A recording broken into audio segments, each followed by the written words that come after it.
Bienvenue sur Headline News. Le président Macky Sall dénonce et affirme que les coups d'État sont inacceptables. Il s'est prononcé sur France 24 et RFI. Il a également demandé la libération du président guinéen renversé Alpha Condé. Au Mali, 7 casques bleus togolais ont trouvé la mort et 3 autres blessés à Mopti. Leur véhicule a heurté un engin explosif.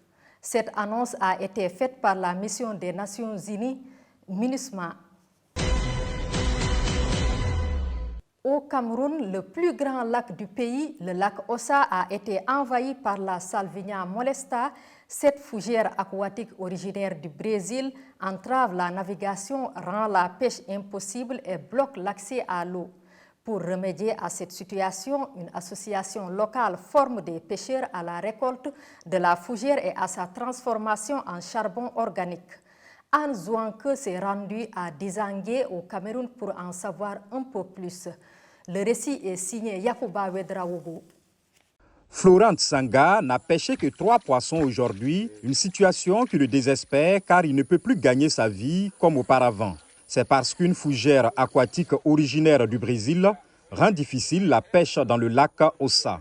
Alors Tsanga et d'autres pêcheurs se réunissent 2 fois par semaine pour prélever ce qu'ils peuvent. Depuis que la Salvinia molesta a envahi le plus grand lac du Cameroun en 2016, la vie de Tsanga a changé pour le pire. Les enfants ne partent pas à l'école. C'est à cause de la Salvinia. Mais or, quand le lac était peut-être en 90, en 88, nos enfants partaient à l'école.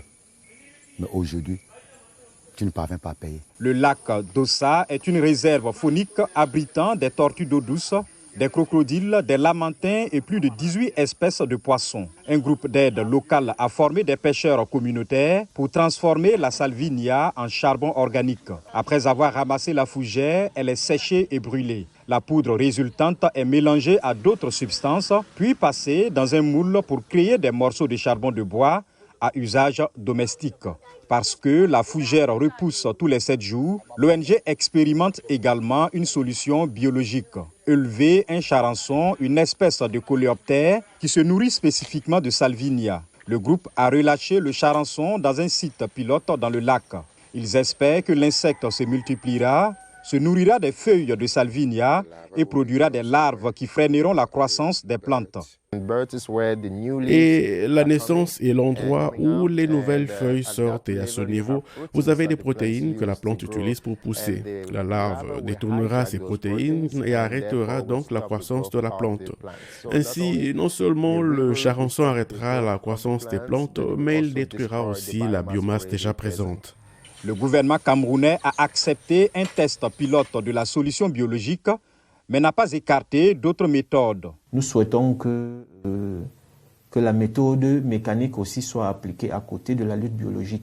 Que nous ne nous attardons pas seulement sur la lutte biologique qui pourra peut-être nous prendre beaucoup plus de temps. Mais on peut appliquer les 2 méthodes. Les pêcheurs sont encouragés à vendre le charbon de bois de Salvinia pour générer des revenus. Mais ils disent qu'ils préféreraient avoir une solution pour nettoyer le lac afin qu'ils puissent reprendre la pêche.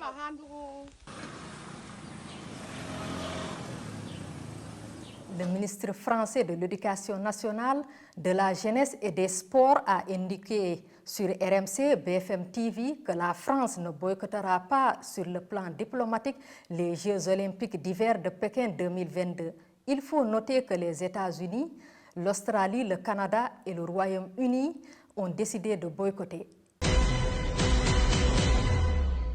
Pour terminer, cinéma, clap de fin pour le Festival international du film du Caire, débuté le 26 novembre dans la capitale égyptienne.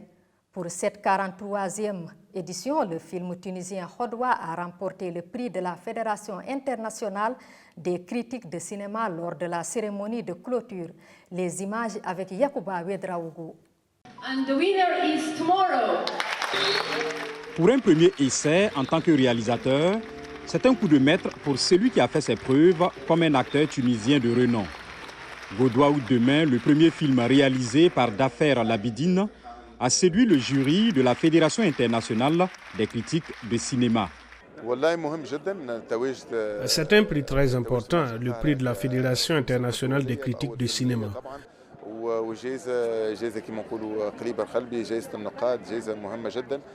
Je voudrais le dédier à l'équipe qui a fait ce travail avec moi. C'est la première étape du film et j'espère le meilleur. Pour ses débuts en tant que réalisateur, Labidi a coécrit le scénario et produit le film. En plus de cela, il incarne lui-même Habib, dont l'activité politique sous le régime de l'ancien dirigeant tunisien, Zine El Abidine Ben Ali, a eu un impact sur sa relation avec son fils Ahmed, inversant souvent les rôles traditionnels du père et du fils. Le film tente d'apporter un éclairci sur la nécessité de rendre justice aux victimes de la dictature afin de parvenir à une véritable réconciliation en Tunisie. C'est une histoire sur la société tunisienne et aussi une histoire humaine, montrant la relation entre un père et son fils et comment les rôles entre eux changent, montrant le fils comme le père dans des conditions sociales très particulières et difficiles. Ce qui m'a poussé à écrire et à réaliser, c'est que je voudrais que mon point de vue soit crédible et porte mes sentiments.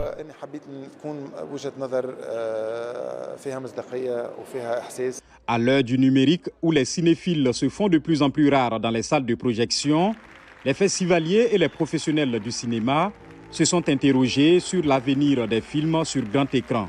Les producteurs, cinéastes et réalisateurs se rendent désormais sur des plateformes en ligne pour produire leurs films. Mais la question est, ces plateformes seront-elles le premier moyen de montrer des films avant les cinémas? C'est ce dont nous avons peur.